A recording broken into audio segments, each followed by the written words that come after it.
Olá, boa noite. Eu me chamo Clélia Bessa e fui chamada aqui, convidada pelo Espaço Afluentes para falar sobre cinema numa hora dessa. E aí eu convidei a minha parceira, amiga, querida, sócia Rosane Svartman para compartilhar aqui dessa tela comigo. Muito obrigada, Mariana, Roquete, Cristina Dória, pelo convite. É sempre bom a gente ter esse espaço para falar sobre o audiovisual, né? Numa hora dessa, com certeza. Cláudia, muito obrigada também. E eu estou aqui no Espaço Afluente, que é um coletivo singular, além de ser um local de trabalho compartilhado no centro do Rio, é também um núcleo de encontros e cursos sobre cultura, coletividade e desenvolvimento pessoal. Tá? Vamos ver aqui se a Rosane está entrando. Muito obrigada. Vamos ver como é que a Rosane vai, quando é que a Rosane vai entrar aqui para poder começar. A gente começar essa conversa. Oba, a Rosane entrou e eu faço assim. Assim. Vamos ver se ela vai entrar aí. Aguardando a Rosane. Conectando. Oi! Oi, meu amor. Rose, que saudade! Então, a gente vai ter aqui 1 hora para falar o que a gente quiser. Tempo livre. Tempo livre, a gente pode falar o que a gente quiser, a gente pode viajar, a gente pode matar saudade, que a gente também não se fala há muito tempo, não conversa há muito tempo pessoalmente, a gente vai ter uma conversa pública, né? Estamos liberadas aqui, segundo a Mariana. Então, Rosane, o nome, quem deu foi você, que eu achei muito instigante, né? Cinema numa hora dessa.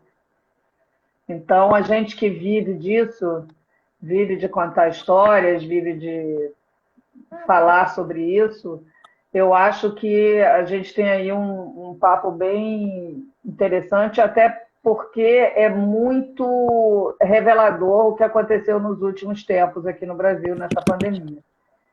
Então, eu acho que vale a pena a gente falar sobre alguns números que eu acho que ajudam a gente a raciocinar, que quando a pandemia chegou, a gente tinha em funcionamento no Brasil 3.500 salas, né? Que era um número muito próximo ao número de salas que a gente tinha na década de 70, que foi assim, um auge do cinema brasileiro.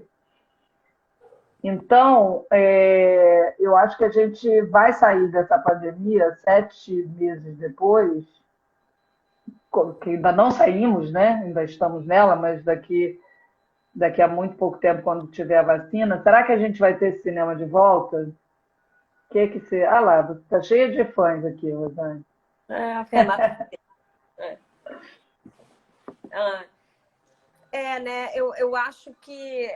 Eu não sei com quantas salas a gente vai voltar, né? Demorou para chegar a 3.500 salas de novo. Assim, muito bacana esse número que você apontou. Eu acho que tem vários aspectos para a gente discutir esse título, né? Cinema numa hora dessas. Um é claro que é exibição. E aí, eu acho que a pandemia é como se a pandemia tivesse chegado para a gente ver, para piorar o que já estava. A gente já vinha tendo vários problemas de cota de tela, né? Espaço do cinema brasileiro dentro desse parque exibidor brasileiro, né? E principalmente lançamentos que ocupavam metade do parque exibidor ou até mais, né? Um percentual muito alto. Então é tão louco porque vem a pandemia e todos esses outros problemas parecem menores, mas também eram muito relevantes, ainda mais considerando que, eu não sei se você tem o número, mas eu acho que a gente já estava com mais de 150 filmes brasileiros por ano, né, sendo exibidos. Mais 150. Não, Até produzidos, né, finalizados. já finalizados esperando para lançar. Inclusive, eu acho que tem alguns números aqui que são importantes. vai. né? Que a gente tinha, por exemplo, entre a renúncia fiscal e o fomento direto da Agência Nacional de Cinema, para quem não sabe, a Agência Nacional de Cinema é quem regula, fiscaliza e fomenta o audiovisual brasileiro. A gente estava é, é, a gente estava gerenciando, né? Eles estavam gerenciando em torno de R$ 1 bilhão. Quer dizer, a gente estava participando ativamente da economia do Brasil, participando de 2,64% do produto interno bruto da indústria criativa, o cinema empregando 335 mil pessoas. É horrível falar nisso, assim, só com o número friamente, mas é porque essas pessoas foram completamente impactadas pela pandemia, até ter uma virada que a gente vai falar daqui a pouco, né? Hoje são mais de 12 mil empresas registradas na Ancine. Então, existe realmente uma economia ali forte, que gerando impostos, gerando principalmente um ativo criativo, que é muito importante para a gente.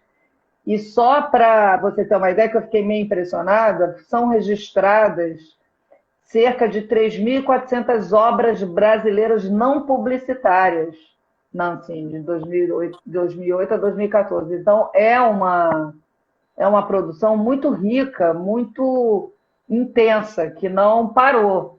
Então, se esse filme não chega na sala de cinema, será que a gente volta para a sala? O que será que vai acontecer com esse conteúdo? Você quer falar um É, pouco sobre isso? aí eu acho que a gente já até conversou bastante sobre isso, Clélia, né? Que assim, a gente também Sim. viu por outro lado, ao mesmo tempo que a gente percebe que essas 3.500 salas de cinema, muitas infelizmente não vão sobreviver, a gente vê uma aceleração das janelas, né? Porque antigamente alguns 17 meses, Alguns meses. alguns meses atrás, a gente tinha uma discussão muito grande sobre a ordem das janelas, quanto tempo em cada janela, quanto tempo. Você pode falar disso até melhor que eu, né? Só para eu acho que quem está aqui tipo, saber qual é cada janela e quanto tempo era em cada janela, e várias discussões, exemplos de filmes que foram lançados pulando uma janela como uma grande exceção. Sei lá, tô lembrando aqui do Fernando Meirelles, né? O 180 Graus, que ele lançou como fechado em VOD e depois foi para o cinema, né?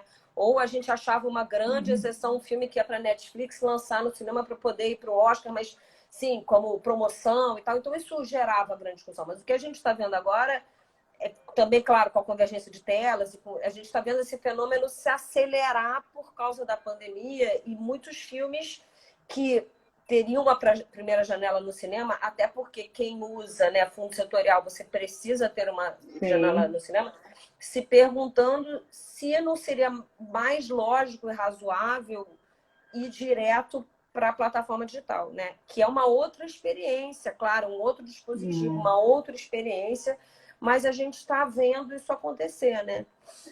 Eu até acho interessante essa experiência offline, né, que é a experiência do cinema, com a experiência online, que é a experiência em casa. Eu acho que isso também a gente não pode desassociar essa experiência online transbordante que aconteceu agora da pandemia, quase como um sequestro, né? Você foi sequestrado, você ficou em casa e você teve essa experiência online, que houve uma mudança no hábito de consumo do brasileiro em relação a isso. Né? Eu acho que o brasileiro, de uma certa forma, ele se habituou a assistir aquele conteúdo, assim como ele se habituou a fazer as compras online, assim como ele se habituou a usar o digital de uma forma mais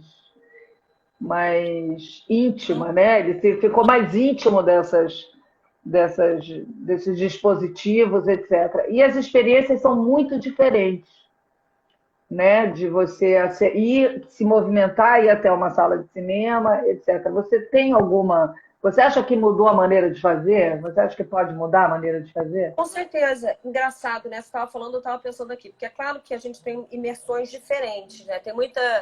Eu aprendi a não dizer, por exemplo, que televisão não é imersiva. É imersivo, mas é uma imersão com mais dispersão do que dentro de uma sala de cinema. Porque é claro que na sala de cinema você também está vendo aquele filme associando com o seu repertório, com as suas histórias. Você tem ali uma imersão, mas você também enfim, se dispersa, pensa, volta, olha o relógio, sei lá o que você faz. Eu espero que não olhe o celular, apesar de eu ver isso recentemente acontecendo mais e mais, que atrapalha a luz, mas é um tipo de imersão que o dispositivo propõe, né?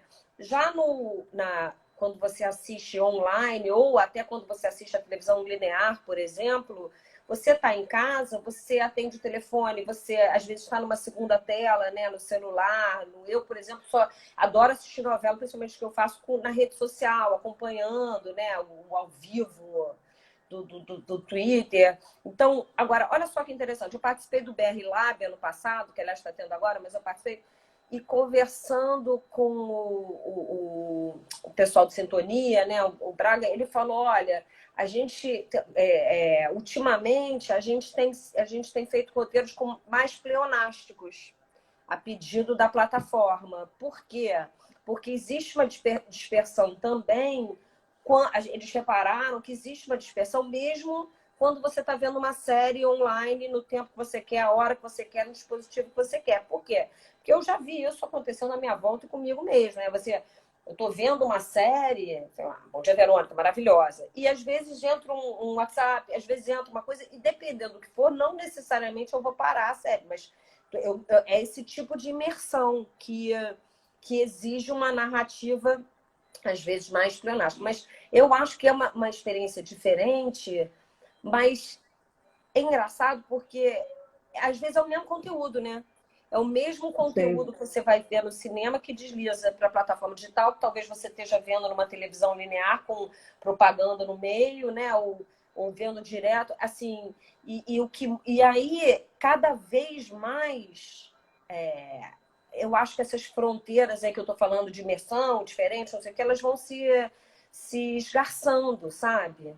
Então, a gente tem essa questão que você colocou, que é a questão da espectatorialidade, né? Será que muda a experiência da espectatorialidade? Que é isso, é o espectador. Sim. Às vezes, o próprio conteúdo não muda, quer dizer, muda a janela, né? Que, tudo bem, muda tudo. Muda a janela, entra propaganda no meio, não entra, mas é o mesmo filme cortado em pedaços, ou ali numa janela menor. Então, eu acho que quando a gente começou a falar das salas de cinema diminuindo e de filmes que estão pulando direto para a plataforma, a gente está falando também de uma frase, que eu vou pegar uma frase sua do artigo que a gente escreveu junta, que na época eram 5 meses de pandemia, então a gente botou 5 anos em 5 meses, brincando, né, com a frase mas da Constituição do Brasil, mas eu acho que a gente está vendo realmente essa tendência, né, acelerada da convergência de mídia, das mudanças na espectatorialidade, porque a mesma pessoa que vai ao cinema, a pessoa que assiste online, a pessoa que vê alguma coisa no celular, eu já me pego vendo conteúdo no celular, às vezes, porque é mais rápido, porque alguém me mandou. Então, isso aí é uma tendência que se acelerou, com certeza. Agora, como o título, né, dessa nossa conversa é Cinema numa Hora Dessas, eu não sei se é nostalgia, o que é, mas eu acho que essa experiência de entrar num cinema, de parar a sua vida, né, porque você não precisa parar a sua vida para ver um conteúdo online ou para ver televisão, mas de parar a sua vida, sentar numa sala escura e, ao mesmo tempo, uma experiência coletiva, porque tem outras pessoas que decidiram fazer a mesma coisa na mesma hora, é única. E eu acho que não vai acabar. Assim, como o McLuhan, né, ele sempre falava que quando entra uma nova tecnologia, né, a tecnologia antiga se transforma em arte, né? Então, teoricamente, com a entrada da televisão, o cinema se tornou um cinema de arte. E a gente viu que isso não aconteceu, né? Que, na verdade, uma coisa não substitui a outra, e sim, quase tudo ao mesmo tempo agora, né? Pois é, mas a gente está vendo que determinados filmes que tradicionalmente iam para o cinema estão indo direto para a plataforma, né? Será que o cinema vai ser uma experiência única mesmo, quase como se fosse uma obra de arte, né? Quando você fala que o cinema vira arte, né? Nós fizemos, pode ser que talvez seja esse espaço agora, que você não acha? Ou sensorial, né, Clélia? Porque eu acho que a gente tem que ter Exatamente. uma das discussões que, quando eu ainda ia em festivais e mercados de cinema, eu via essa discussão, enfim, acontecendo, é esse filme médio, que ele começa a não achar o seu lugar na sala de cinema hoje, né? E as salas de cinema tem filmes sensoriais com muito efeito, né? Eu lembro que quando eu trabalhava no Cacete Planeta, o Cláudio Manuel, uma vez, ele fez uma piada que ele falou: eu acho que Avatar não devia concorrer ao Oscar, devia concorrer com um andar de montanha-russa. E eu fiquei com essa piada na cabeça, porque o que ele quis dizer é esse cinema de sensação, né?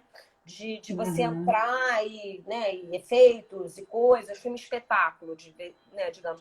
E tem aquele filme que é o filme que é legal você ver no cinema, que a experiência é diferente do cinema, que a gente associa aos festivais, aos filmes de arte, né? Que é aquele filme que você fala assim, cara, tenta ver no cinema, vai fazer diferença, né? Quando você indica. Tipo, tá, você pode ver depois, mas vai fazer diferença ver no cinema. E aí tem todos esses filmes que não são necessariamente filme de arte, não são necessariamente um filme de sensação, que será que a tendência é que eles pulem o cinema e pulem essa janela, né? Só resumindo, né? Me corrija aí, Clélia. Cinema, Não vai. EOD, cabo e aberta, né? Seriam as janelas naturais de um filme. Então, será que ele pula a primeira janela, vai já a primeira janela? Não, e teria DVD no meio, mas eu já até DVD. Na verdade, DVD não tem, né? Mas na verdade agora essas fronteiras estão muito esgarçadas, né? Não faz muito sentido nesse momento. E aí talvez e ao mesmo tempo, quer dizer, a pandemia, ela veio com a aceleração desse processo no mundo, né? Então, você tem a proliferação das plataformas, é um negócio que é incontrolável, não tem mais volta. Hoje a TV aberta, está acontecendo uma coisa muito louca, porque essa última operação, por exemplo, da Globoplay, quando ela coloca dentro da sua plataforma os canais de TV a cabo, a gente está começando a inverter, fazer uma contramão desse caminho que a gente vinha ali, né? Estava todo mundo acostumado naquela forminha de bolo e de repente fala, não, peraí, mudou tudo. Quando você pega a Disney com seu catálogo e tira de todas as outras plataformas e vem com uma super plataforma de Disney Plus, quando a gente está vendo um rearranjo que também passa pelo que cinema é esse, né? Que audiovisual é esse? Porque... Não, quando você fala desse arranjo, acho que não dá para... A gente falou de conteúdo, né, espectatorialidade, mas agora eu acho que também tem que falar de mercado, né? Exatamente. Isso que move, né? Mercado e regulamentação, enfim, que às vezes não existe, mas é regulamentação desse mercado, né? E aí, do ponto de vista de mercado, tem isso também, né? Um filme se pagava com todas essas janelas. Será que pulando uma janela o filme se paga, né? E ao mesmo tempo a gente está vendo aí vários players, você citou a Disney, que viam a Netflix, que veio, claro, dos DVD, a gente falou de DVD, mas a Netflix nasceu como, né, videoclube, e que via a Netflix como distribuidor, exibidor, e quando a Netflix fez a grande jogada de passar a produzir conteúdo, justamente porque esses mesmos produtores de conteúdo, a Disney, começaram a falar, peraí, mas por que esse meu conteúdo, né, está lá. que eu coloquei lá, está competindo comigo? E aí começaram a retirar os conteúdos da Netflix, que anteviu esse momento e começou a produzir de forma feroz, né? E sempre quase pegando dinheiro como se fosse um mercado de futuro, né? Porque é assim que eles rolam, eles têm uma dívida imensa, mas eles também conseguem muito dinheiro para se manter e continuar produzindo. Então, eles anteviram esse momento, que é isso que você está falando, dessa fragmentação das plataformas digitais, né? Que é isso, começar a ver que, peraí, não dá para... Porque, né, dizem, isso eu estudei, mas que existem 5 formas de você ganhar dinheiro, né, com audiovisual, que eu sempre gosto de falar isso para as pessoas pensarem quando a gente fala de mercado. Então, um deles, esse primeiro que eu vou falar, quer dizer, não é o primeiro, mas é só porque é o que a gente está falando agora, chama syndication, que é isso, você faz a Globo faz uma novela e vende para o mundo inteiro, para onde quiser. A gente produz um filme e vende para passar na Netflix, onde quer que seja, você ganha dinheiro, uma forma de ganhar dinheiro. O outro é a venda do produto direto, né? O bilhete do cinema. Você compra o direito de consumir aquele catálogo, você compra o direito de ver aquele filme. O outro é o da televisão linear aberta por enquanto, né? Que é publicidade, por exemplo. Eu produzo isso aqui de acordo com porque eu vendo espaço publicitário. Licenciamento, né? A gente tem que falar de licenciamento. Então, por exemplo, o filme Guerra nas Estrelas, se você olhar esses últimos, se você olhar os números, você vê que, na verdade, o grande lucro de Guerra nas Estrelas não foi na bilheteria, foi nos produtos, no licenciamento de produtos, né? Eu lembro que no MIP, quando ainda tinha MIP ao vivo, a Mattel, né, veio falar, olha, a gente começou a fazer filme para vender brinquedo.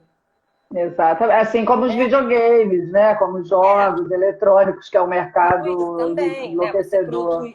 Mas aí você pode ter mais de um mecanismo, né? Você pode produzir para o licenciamento, mas também para o bilhete, mas também o ideal é você ter mais de um mecanismo. E eu acho que hoje a gente também pode falar de um quinto, que é o seguinte, que é, na verdade, você produzir conteúdo para ter um banco de dados e vender esse banco de dados ou usar esse banco de dados, que é uma coisa muito nova que a gente está vendo acontecer agora. Mas quando você baixa aquele joguinho incrível, de graça, né, com um fofinho, ou daquele desenho bonitinho, puxa, de graça, mas na verdade não é de graça, você está dando em troca seus dados que vão ser usados, sei lá como. Eu acho que também tem isso que eu acho muito recente, mas que a gente tem que levar em consideração.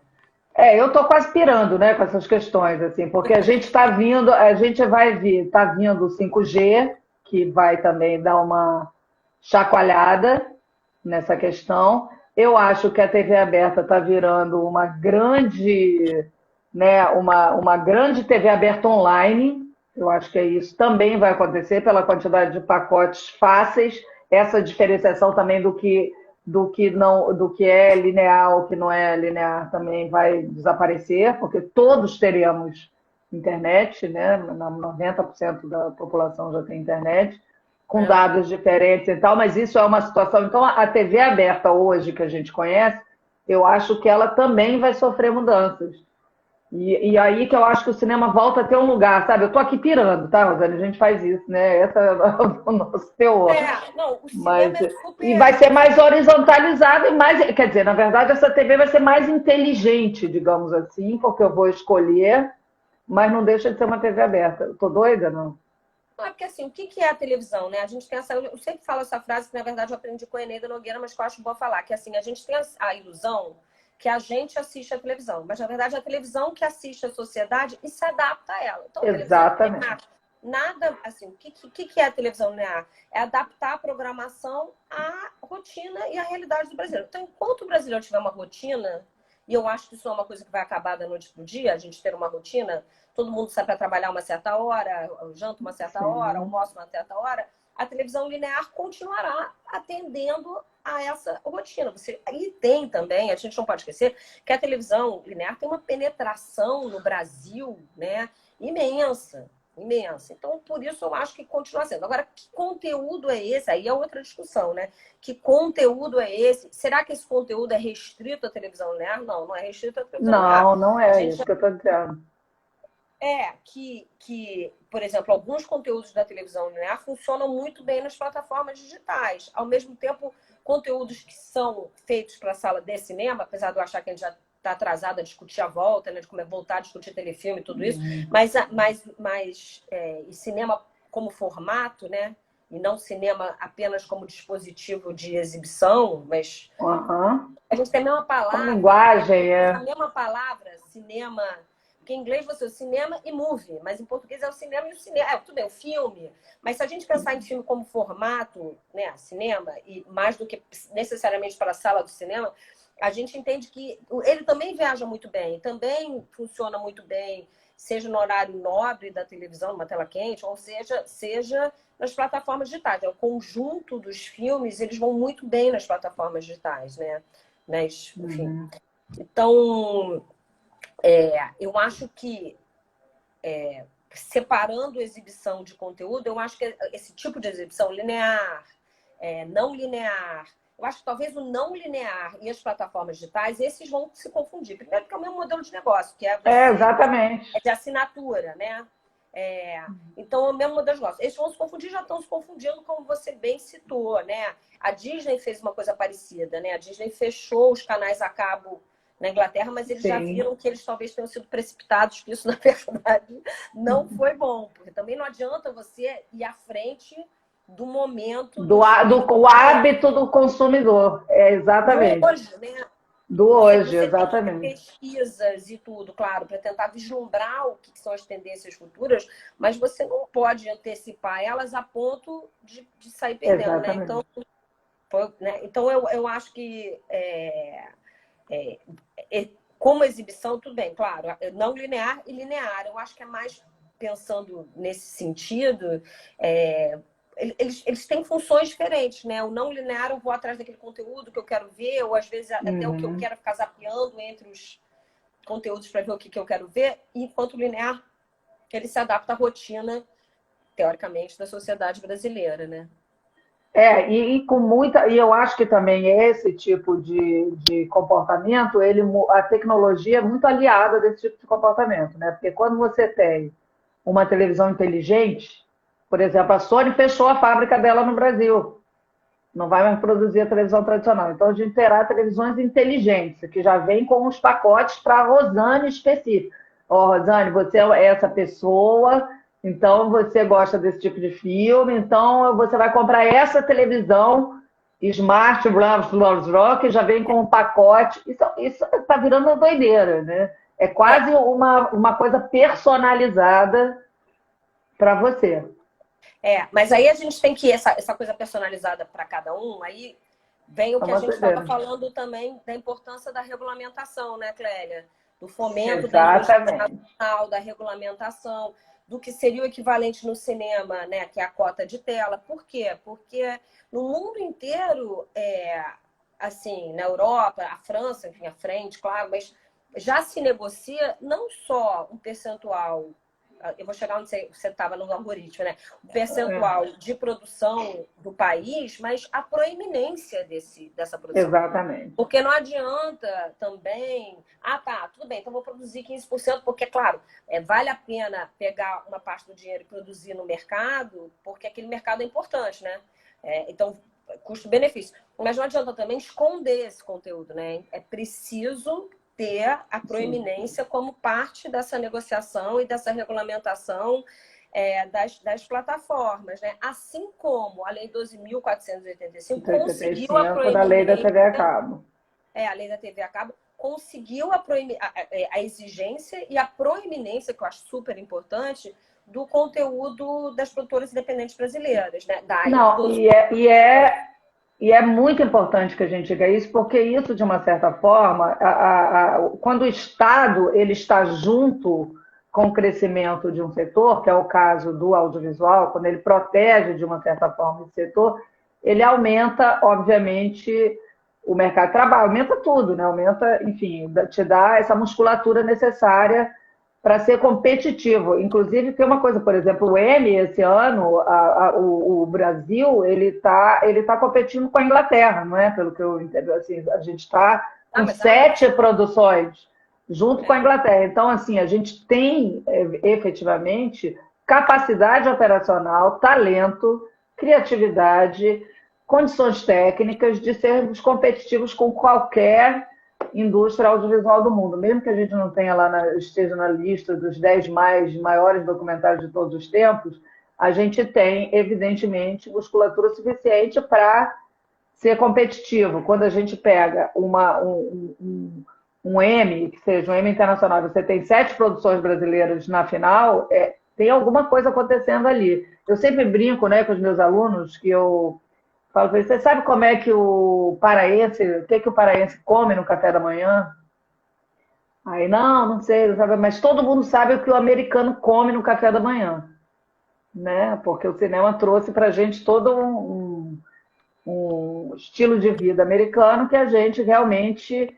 Isso eu acho muito ruim para a gente nesse momento. E aí a gente vai falar de política pública um pouco, porque quando você não tem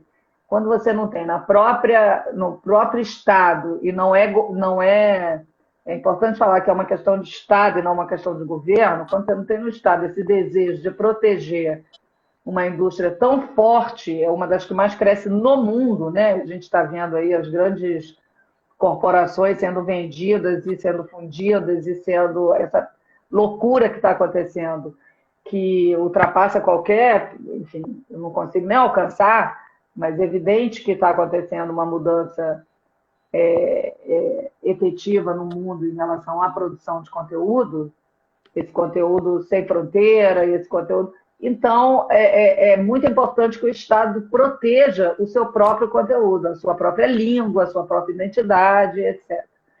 Né? É só isso. Porque isso é tipo quase o mínimo, né? É quase o mínimo, exatamente. Essa riqueza, né, cultural, que é tão difícil a gente. Como é que se explica a importância da arte, da riqueza, da cultura, né? É o que faz a gente ser quem a gente é, né? É o que faz a gente entender a realidade da nossa volta. Então, mas eu gostei como você começou, e volta e meia eu faço isso também, sabe, Clélia? 325 mil empregos, 12 mil produtoras, 2,64% do PIB, porque, tudo bem, se você... Então, vamos entender por aí, porque já... exatamente. Né, tudo é... Então, vamos entender por aí como é importante, né? E também lembrar que assim, uma grande parte dessa produção vem do dinheiro de um imposto da própria produção, né? Então, exatamente. Condecine. Então, a gente também, eu sempre gosto de falar, porque tem essa coisa, mama, não mama na TV. O próprio audiovisual, né? Paga, cada obra realizada, distribuída, paga o Condecine, que depois retorna para a produção independente brasileira, né? Não, volta, só, digamos que a gente movimente 1 bilhão por ano entre nós, que a gente vá lá e pega, porque na verdade você não pega de graça, né? O Estado se torna sócio daquele teu conteúdo, não é? E a gente devolve, etc., tudo aquilo. Mas, de qualquer maneira, só de empregos que a gente cria, independente dessas coisas, mas só de impostos, dá em torno de 2,3 bilhões. Né? Então, é o dobro. A gente paga, normalmente, para cada R$ 1 investido, voltam 3. Então, ninguém está aqui, né, fazendo proselitismo. A gente está falando de um negócio. Se é essa língua que se fala, vamos nessa língua. Então, doutor, seu Paulo Guedes, por que o senhor está fazendo isso com a gente? Pô, né, seu presidente... Às vezes, até para explicar, né? Quando você fala com pessoas que não são, até para explicar assim, olha, economicamente é mais viável. A gente movimenta, emprega mais gente que a indústria automobilística. Então, sabe o que farmacêutica. Às vezes tem que eu acho que alternar, né, o discurso de por que a cultura é importante, porque eu às vezes me sinto ridícula tendo que explicar por que a cultura arte, isso é importante, mas alternar com números, porque eu acho que são números muito sólidos, né? É um sistema, o Condecine é um sistema vitorioso, enfim.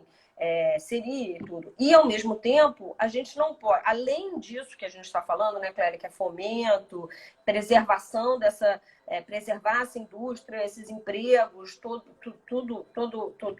isso, a gente não pode esquecer que, enfim, que tem que ter, sim, uma proteção ao nosso mercado, né? Assim como qualquer... Assim, não, é preciso regulamentar ontem as VODs, né? E que até hoje, com proeminência, assim como aconteceu com a TV a cabo, né? Com espaço para produção independente, com proeminência da produção independente, o mesmo aconteceu com os VODs, porque sempre que eu leio em algum lugar, agora vai. Não, alguma coisa acontece misteriosamente e isso não ocorre, né?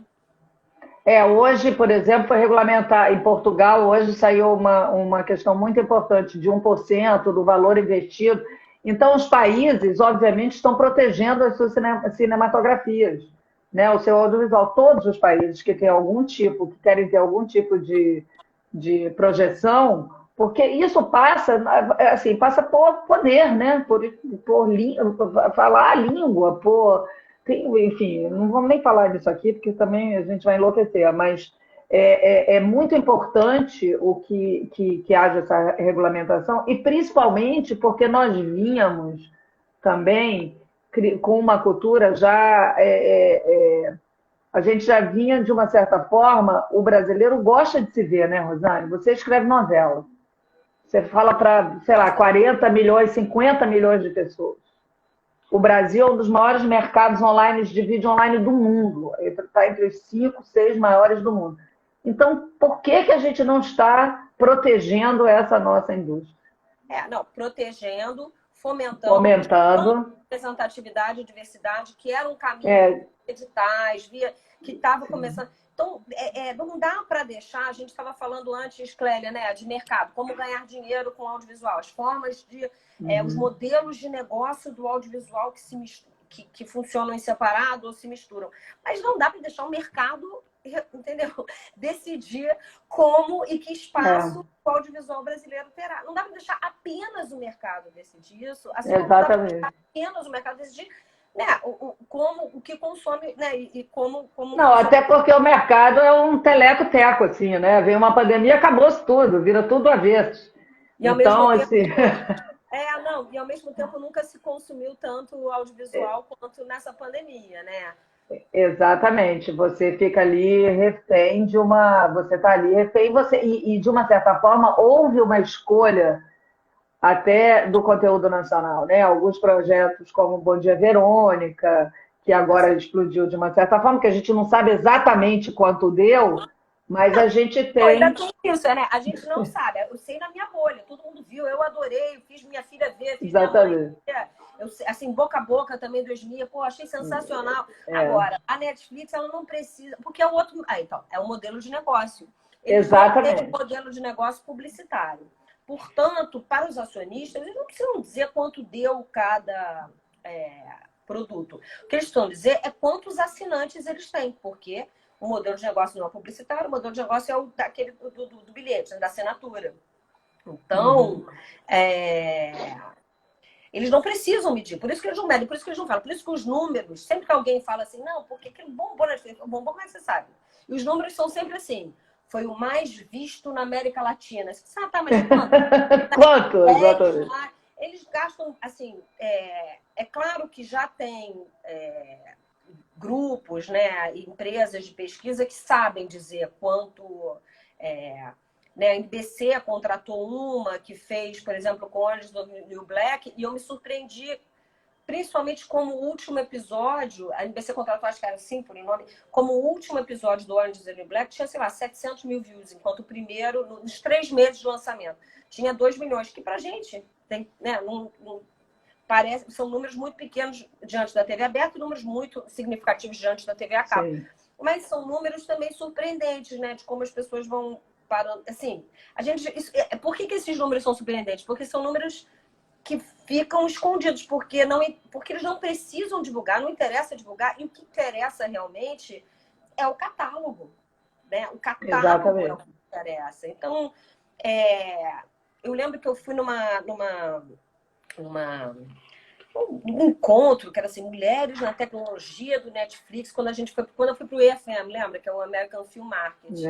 E aí fizeram aquela exibição incrível. E aí a primeira pergunta era, por que vocês não divulgam os números? É claro. O que não interessa? É claro que eles enrolaram, falaram, não, nós divulgamos. É porque realmente é outro modelo de negócio que a gente tem que entender, sabe? E respeitar também. É um modelo de negócio que existe. Agora, para mim, tem obras lá, eu citei 2, assim, que eu vi recentemente, né? Que foi o Bom Dia Verônica e o Boca a Boca, que eu achei excelente. Produtoras independentes brasileiras, sabe? Super bacanas. Agora, acharia muito bom, independente desse esforço, que houvesse uma regulamentação, que a gente soubesse qual percentual de produtoras independentes americanas, brasileiras, estão sendo chamadas para fazer produto, né? Eu tenho todos esses números. Eu tenho boa parte desses números agora. Sei lá, talvez pagar com Condecine, né? Talvez pagar... Não, na verdade tem que regulamentar e ser mais transparente, porque é evidente que eles estão... Até porque você não tem nenhum tipo de proteção. Eu fico pensando também, Rosane, nas narrativas, porque hoje saiu uma matéria sobre uma lista de documentários, dos documentários mais importantes do mundo, produzidos entre 1000 e não sei o que, sei lá, 2000. E não tinha nenhum documentário brasileiro nessa lista. E nós sabemos fazer documentários muito bem, né? Nós temos grandes documentários. Então, o que também eu acho muito maluco é que a gente fica com pouco espaço para o diferente. Então, você tem hoje o documentário, eu tenho batido nessa tecla, porque hoje o documentário virou um documentário investigativo da Netflix, modelo Netflix. Se não for daquele tipo de documentário, você não tem mais documentário, você tem muito Monique pouco. está perguntando de onde é essa lista, Clélia? Você lembra, não? Isso eu vi no na Ancine, as produtoras que fizeram projetos com o Netflix. Eu tenho essa lista, que amanhã eu vou dar uma palestra específica sobre isso. Então, eu levantei na Ancine, lá no Munique, posso te passar depois. Não, porque tem uma autora inglesa, que é a Christine Johnson, que ela estudou as plataformas digitais em vários países. E ela argumenta que um dos perigos da curadoria sem regulamentação Exatamente. é justamente tudo ficar igual. Né? Então tem uma forma. Esse eu acho péssimo. Mas essa mulher, se você, ei, Monique, você que está aí, Christine Johnson, ela é muito interessante. Ela estuda, ela tem esse livro Online TV, ela produz muito, muito, muito texto. Ela veio ao Brasil, ela, enfim, viaja o mundo inteiro estudando espectatorialidade, nativos digitais, né, que são essas plataformas digitais, nativos analógicos, ou seja, a televisão, né, que veio antes da era digital, quais são as forças, quais são as facilidades e como é o conteúdo. E uma das coisas que ela questiona e que ela levanta, além da necessidade de preeminência que eu falei, além de da preocupação, posto, é que ela fala o conteúdo em si, existe uma curadoria. Quando você tem uma empresa mundial que faz uma curadoria mundial, ela aponta muitas semelhanças. E isso também é uma coisa a ser observado, né? Eu acho isso gravíssimo. Eu acho isso tem a ver com a reserva de mercado, de uma certa forma. Porque eu não consigo, e aí hoje você começa a ver que as séries se parecem com as novelas, que se parecem com as minisséries, que se parecem, tudo está ficando meio parecido. Você tem o espaço da invenção. Não, essa é uma questão, porque você, como é uma criadora, uma roteirista, eu acho interessante o teu ponto de vista sobre isso. O que eu ia falar é que tem, assim, é claro que quando você tem uma curadoria forte que busca, como você falou, documentário investigativo, sei lá o quê, tem isso. Mas, por outro lado, tem as forças, tendências, narrativas, o espírito daquele momento. Então, tem vários autores, vou citar um aí, o Mitchell, por exemplo. Ele é um autor americano que ele começou a perceber, e é claro, se a gente parar para pensar, é óbvio, a influência do melodrama voltando para os seriados americanos desta nova era de ouro. Deslizante, é uma novela. Game of Thrones é uma novela. Então, é uma novela. É uma novela ótima. Ótima, exatamente. Ele fala que, quer dizer, ele estuda o mercado americano. Então, ele fala que não é influência das soap operas americanas, que é Mitchell, que é totalmente Mittel, que é totalmente diferente das telenovelas. Por quê? Porque as soap operas não acabam. E as telenovelas, elas têm um arco sim, parece uma eternidade, acredite, para quem escreve mais ainda. Mas um arco, elas têm fim. Então, ele fala que não é uma influência das soap operas, porque lá não é prime time, que nem aqui. Mas que o melodrama, né? O melodrama europeu, que veio com o romantismo, tudo isso, né? Que no Brasil pegou, lá não pegou. Mas que agora ele consegue ver os pilares do melodrama, com os arquétipos, com tudo, né? Nos grandes seriados de arco longo. Né? Então, acho que também tem a tendência, né? Acho que tem a onda. Eu acho que tem uma onda, quando você falou as novelas são parecidas com as cenas aqui, eu falei, realmente. Mas, por outro lado, existe essa onda do melodrama, que eu acho que é uma das, enfim, narrativas mais resilientes que eu já vi no mundo. Voltando, porque o melodrama resistiu, foi para o teatro, foi para o folhetim, foi para o romance, chegou na rádio. Amamos melodrama. Ele é que nem esse vírus louco, é uma espécie de Covid. Vai. Então, por outro lado, eu acho que tem também, sabe, um momento histórico, cultural, que traz referências, influências estéticas necessariamente, sabe? Como teve o cinema dos anos 70, né? Quem não se... Nós, por exemplo, fomos formados pelo cinema dos anos 80, né? Scorsese e Os etc. cinemas novos, né? É uma coincidência ter uma onda de cinemas novos, que, né, claro que não foram, alguns concomitantes, outros não, mas você falou da década de 70, 60, né? Essa onda, né? Na Tchecoslováquia, o neorrealismo, a avant-garde, sabe? Os americanos loucos, né? Independente da... Então, são ondas também, né? Que o mundo vive não só em relação à cultura e às narrativas, em relação a gente mesmo, as nossas atitudes práticas, né? Que é isso, é um momento histórico, né? Douglas Sirk. Sim, a novela totalmente, cadê? Douglas Sirk, totalmente melodramática. Eu não sei se é a minha internet ou é a sua que tá coisando. A Suzy! A Suzy! A sua é sempre. Mas então, Rosane, tudo vira. Assim, tem uma coisa curiosa que a criatividade não é commodity, né?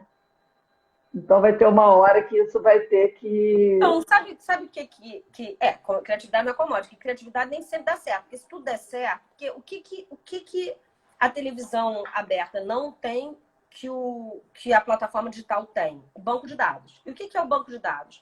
Você consegue saber exatamente aquilo que você falou. Lembra quando você falou? A televisão para você, né? Customizar. Você consegue saber o que aquele espectador gosta de ver, qual série ele parou. Você consegue customizar até a propaganda, a cara que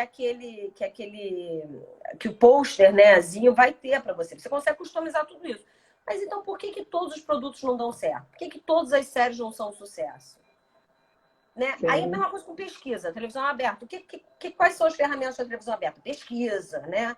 Pesquisa. Então, o que querem ver, quem é o público-alvo, quem está em casa, tudo isso. Por que nem todos os conteúdos dão certo? Porque eu acho que tem esse elemento que é esse elemento da sensibilidade do criador, do autor, não só do criador, do autor, do produtor que vai enxergar que aquilo sim eu vou investir, do executivo que vai falar, não, nesse momento as pessoas querem ver. Então, um conjunto de pessoas ligadas àquele conteúdo que, na verdade, com todas essas pesquisas, com todos esses bancos de dados, no frigir dos ovos, é a sua sensibilidade de tentar achar o que está, como dizia Ney Drogueiro, o que está latente na sociedade, o que a sociedade quer discutir, o que ela quer ver e talvez não saiba que ela quer ver e que ela quer discutir. É o caso do Ford, né? O que você acha que é o carro? Como é que é essa história? Até esqueci.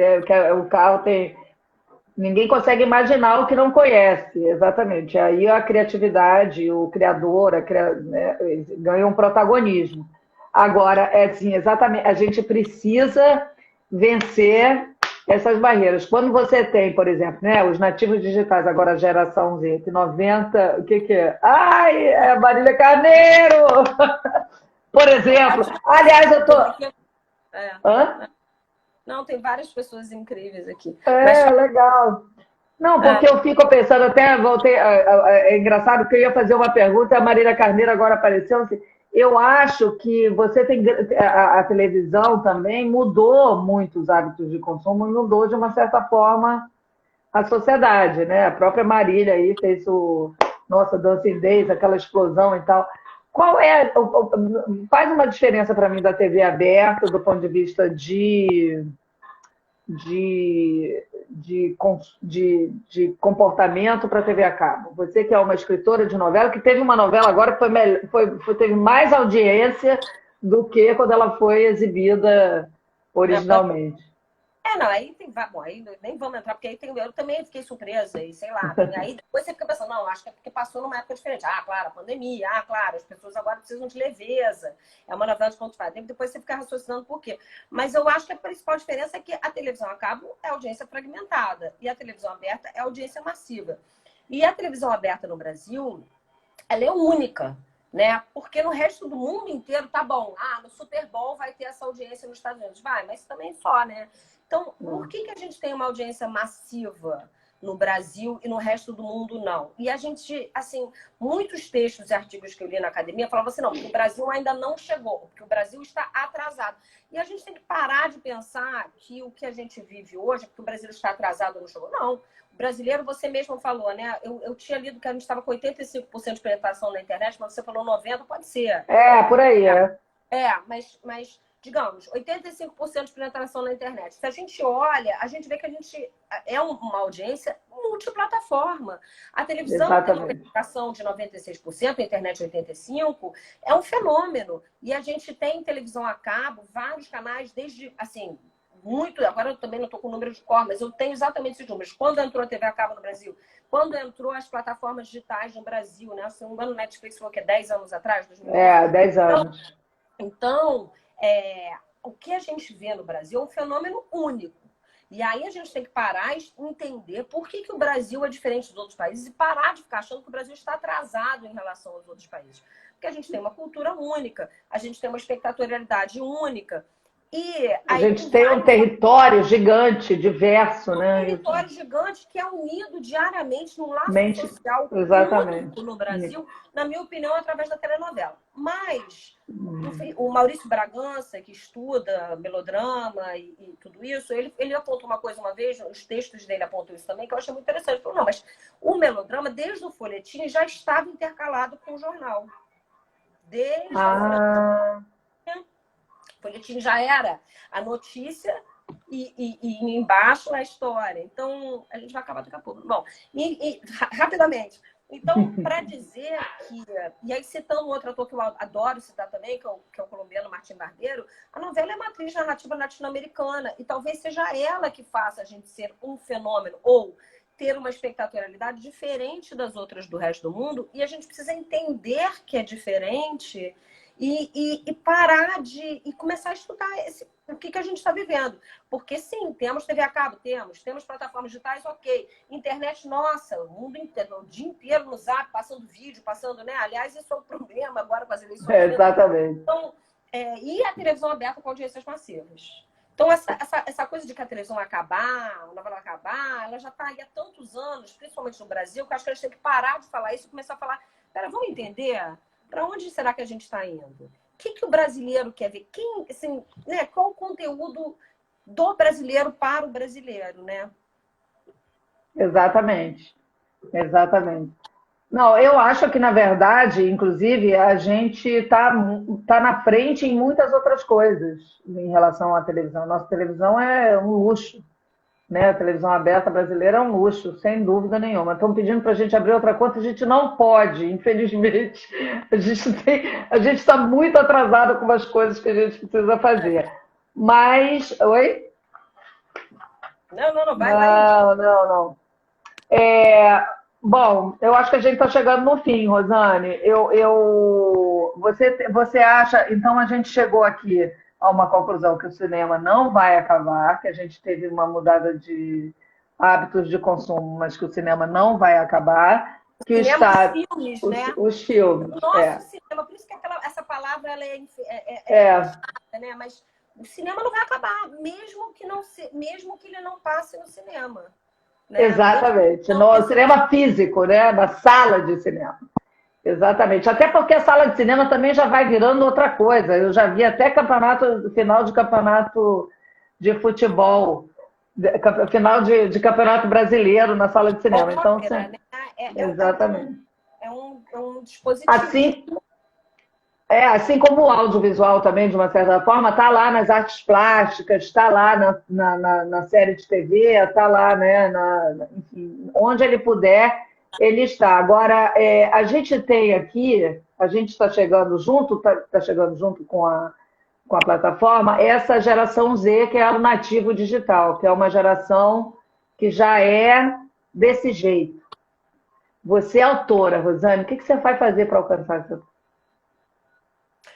Eu acho que quando você escreve, você tem que ouvir, você tem que assistir, você tem que falar, você tem que conversar. Então, eu adoro essa frase agora que está na moda de conteúdo errei. Porque, tudo bem, conteúdo vai. Depois a gente passa onde vai, como é que vai, né? Mas eu acho que é isso que a gente estava falando antes, né? Alguém botou as etiquetas da sociedade. Sim, o ethos da sociedade, o espírito, é você tentar farejar. Não dá para você ficar numa torre de marfim. Tem que andar na rua, conversar, ler, ver o que te impacta. Será que impacta outras pessoas também? E apostar na sua sensibilidade, porque é impossível, né, Clélia? Você escreveu, você sabe disso.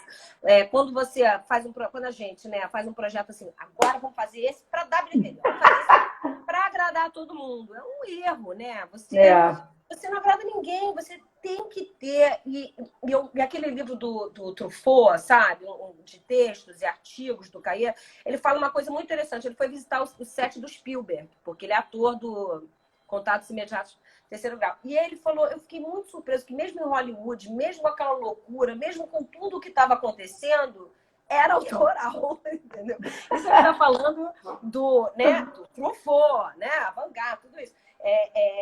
Entrando no set do Spielberg e vendo que mesmo ali era a força do Spielberg de querer contar aquela história loucamente que estava fazendo o filme acontecer e que fez o filme acontecer depois. Aliás, recomendo esse livro, recomendo esse texto, se não me engano, da Zahara, o livro. E é isso, você tem que acreditar, você tem que ter paixão pelo que você está fazendo e acreditar que você tem alguma coisa a dizer para as pessoas da sua época, mesmo que seja um filme de época e mesmo que seja uma novela de época. Mas você está falando com as pessoas da sua época. Enquanto a gente tiver necessidade de contar histórias, contar para alguém, a gente vai ter um audiovisual aí forte, né?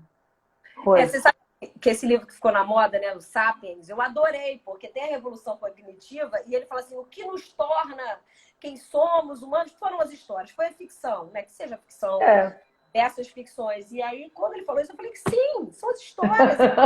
Quando todo mundo acredita na mesma coisa. Quando a gente acredita numa religião, quando a gente acredita no dinheiro, quando a gente acredita nas histórias também, né?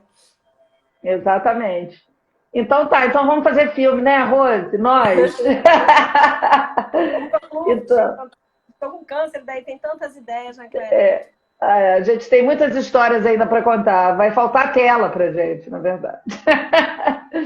Então pessoal, eu acho que a gente chegou ao fim aqui. Rose, quer últimas palavras? Eu não sou. Acho que é isso, é a gente contar histórias que a gente acredita. E você falou uma história bem contada, não, alguém viva as histórias bem contadas. Eu lembro que tem um livro famoso desse de roteiro, que eles fizeram uma grande pesquisa, que filme dá certo. E depois dessa grande pesquisa, eles falaram, uma história bem contada, é isso, com esforço. Cada história que a gente faz, né, Clélia? Nosso sangue tá ali, né? Exatamente.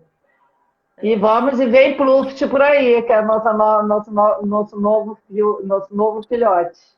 E esse vai no cinema, né? E esse vai no cinema, exatamente. Então baby, saudades, viu? Também, se tiver um vídeo. Tchau! Exatamente, de ver ao vivo, tchau! Obrigada, gente.